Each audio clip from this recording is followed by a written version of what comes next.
Dans une autre vidéo, je vous parlais des étapes principales du deuil.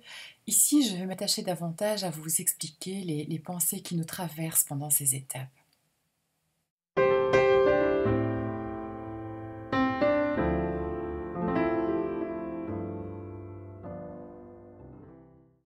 Donc les étapes du deuil bien connues sont le déni, la colère, le marchandage, la dépression, l'acceptation et on peut ajouter la résilience et le chemin de l'éveil.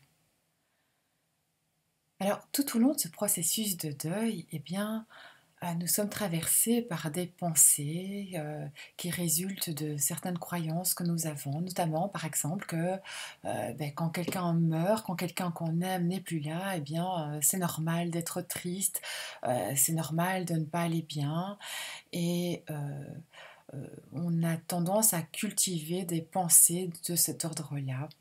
Euh, on est dans une culture où il serait tout à fait inconcevable, anormal, et pas bien vu même, de ne pas éprouver de chagrin. Vous savez que dans d'autres régions du monde, on ne vit pas la mort du tout de la même manière. Il y a des endroits où c'est presque une fête, hein. Donc c'est bien la preuve que c'est lié à un mode de pensée, à une culture. Donc chez nous, on pleure les morts. Et le deuil est un parcours vu comme quelque chose de difficile.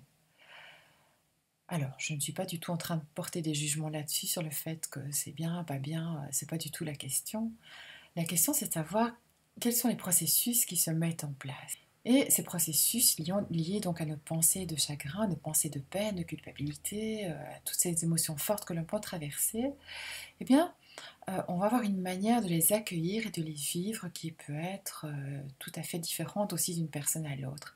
Pour certaines personnes, vous savez que on va quand même pas pleurer, on va pas se laisser abattre, il faut être fort, il faut être forte, il faut tenir le coup, il faut tourner la page, il faut que ça avance, la vie continue.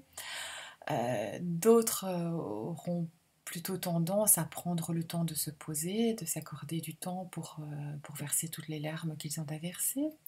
Encore une fois, je ne suis pas en train de porter un jugement, mais une approche qui serait assez valable dans le cas d'émotions fortes, c'est de pouvoir les accueillir et de ne surtout pas les fuir, de ne pas essayer de les cacher, de les enfouir dans sa poche en mettant un gros mouchoir au-dessus, parce qu'un jour ou l'autre, elles vont ressurgir.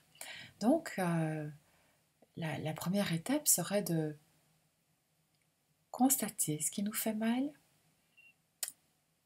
d'accueillir cette émotion, de la ressentir au travers de notre corps, et puis de se placer en observateur et de voir ce que cette douleur devient.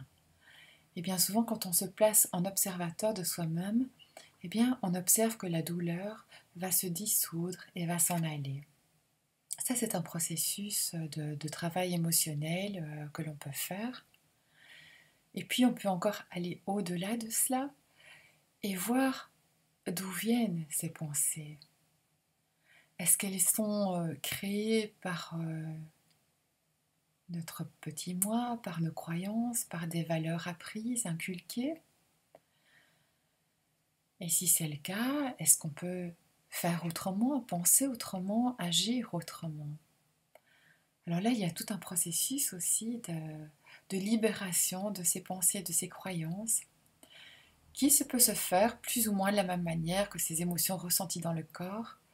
C'est-à-dire qu'on peut se placer en observateur de nos pensées et décider aussi de les lâcher.